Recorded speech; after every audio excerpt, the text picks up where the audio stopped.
we're talking today about the Forever Young initiative that you've launched, that you announced today, and talk about that concept in general and how it relates to the brand that's going to be 30 years old next year. A passion point, Jeff, that I personally have is making sure that as a brand and approaching 30 years of age that we're poised for the future.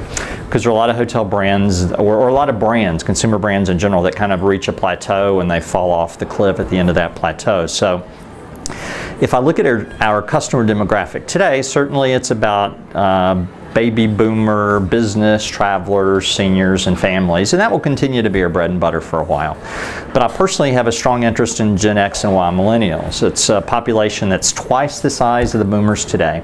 So it's having an understanding for what they look for, how they think about brands. Are brands important? What is important about the hotel experience, etc. So over the past few years, a number of things that we've done have been grounded by that. How do we make sure we're ready for the next generation without alienating the existing? So as we've known, the Perfect Mix lobby, implemented now in all of our hotels over a 5-year period, really brought life and energy to the lobby of a hotel.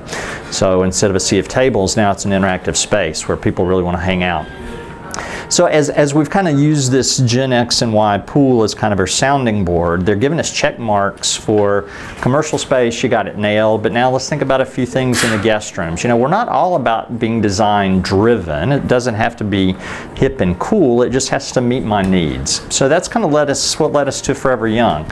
Not only thinking about customers of the future, but thinking about today's owners and how we keep their investment in our brand strong. So really, Forever Young is a kit of parts that covers everything from the exterior of a hotel to the guest room and its key components, building on some filters of comfort and convenience and multifunctionality, and then leveraging on a couple of current strengths. You know, the clean white bed has been a home run for us. So as an example, part of FYI Forever Young is the concept of a clean white bath. So it's really about taking a brand that has a number of properties that are early generation hotels that are in great locations, probably irreplaceable locations, and without compromising the differentiation and power of the brand, finding ways to reinvest or asking the owner to reinvest in a way to keep that hotel viable for another 20 years.